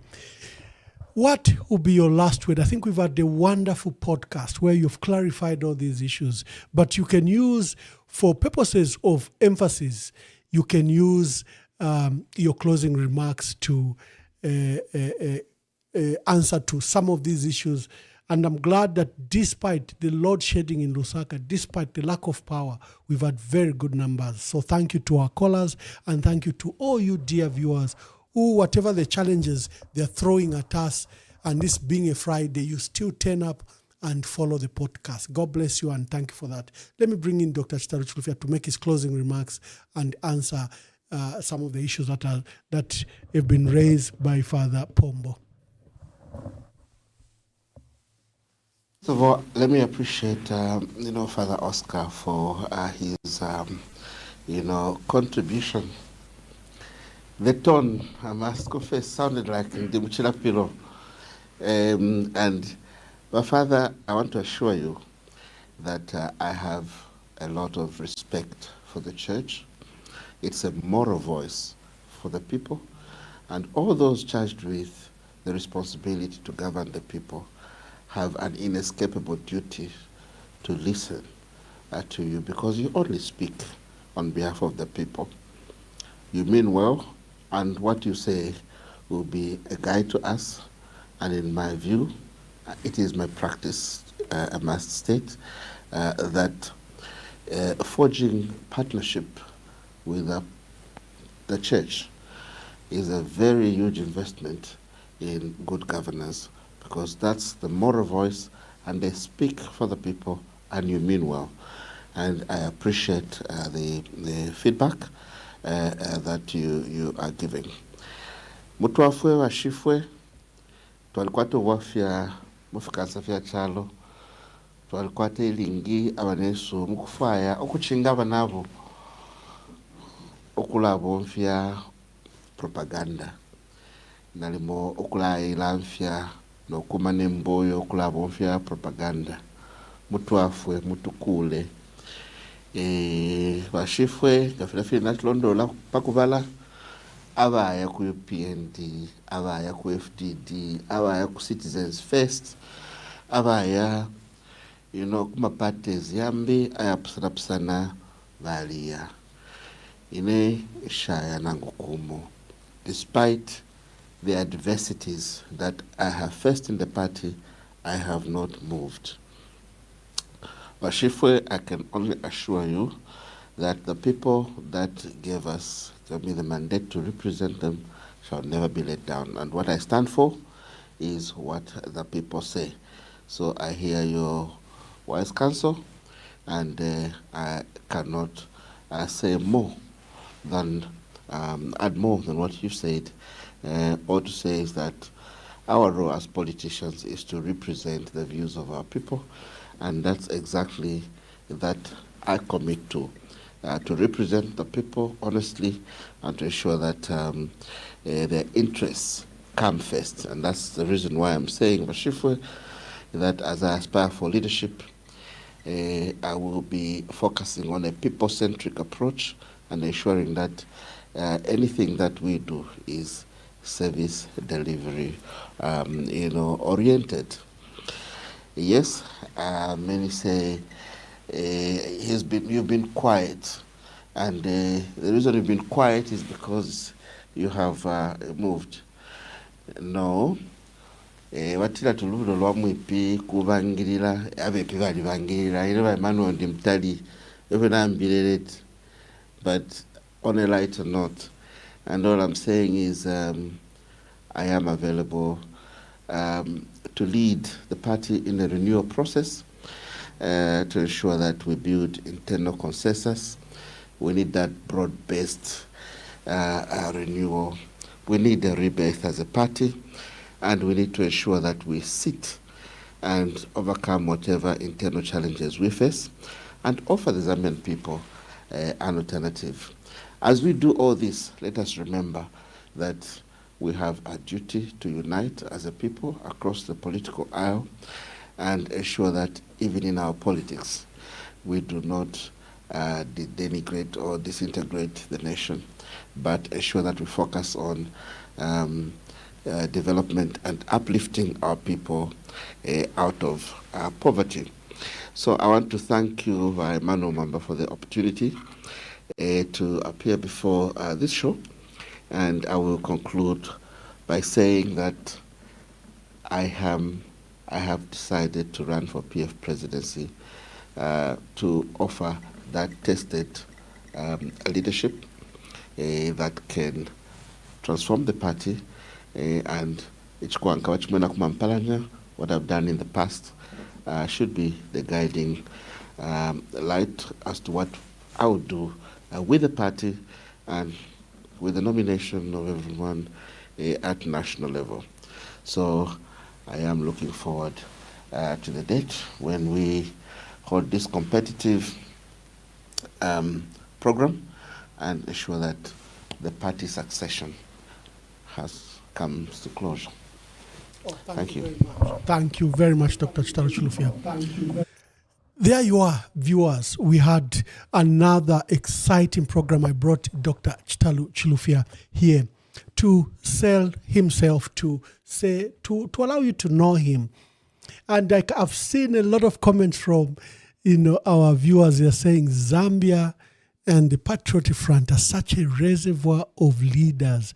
You are spoiled for choice. So it's not correct that there is no opposition or there is no leadership. And this program demonstrates that every time we bring any of the aspirants or candidates, you see leadership, you see an alternative president. And there is Dr. Chitalu Chilufya. And I'm glad that he used the opportunity to fend off these long-standing remarks. And for the media, you've never heard him, especially speak about the controversial issues in the manner he has spoken. Let's exploit the opportunity and carry those views to clear the innuendos and the lawfare that was waged against him.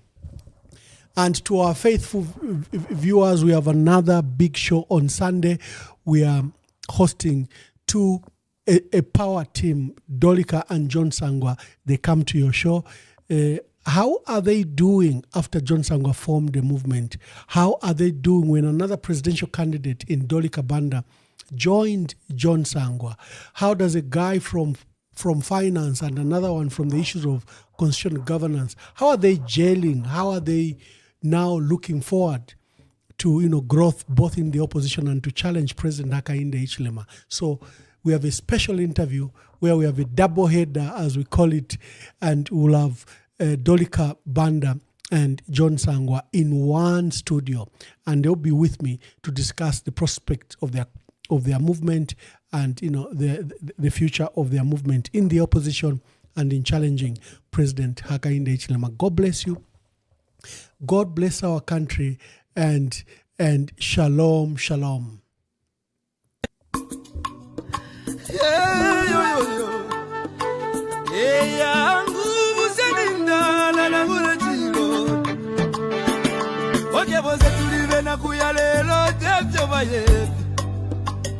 Amitapendwa ya vintu ifisume vyote kula kuibukisha Kanate pochimo wimbo watemenwa katongi Abazunga batita katongi Nakula kuibukisha kateka Kaibuku muna kapona Neseko siove pameso Yangu ama umebaya Kiyaba ume Kiyaba ume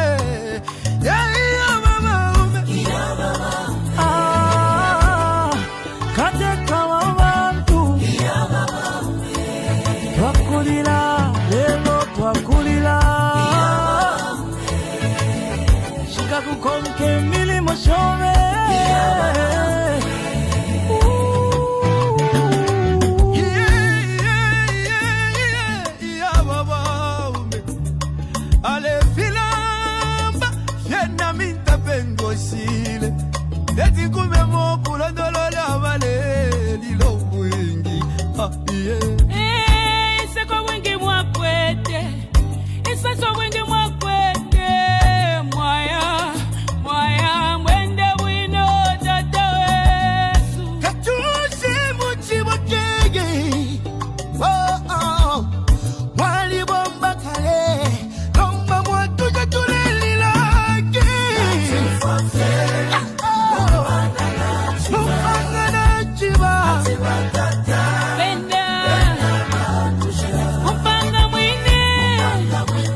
ibisebo wapangiri okwingi okuchinja olusako kumoneko busaka mama kutituwana basiyani chakwa katuse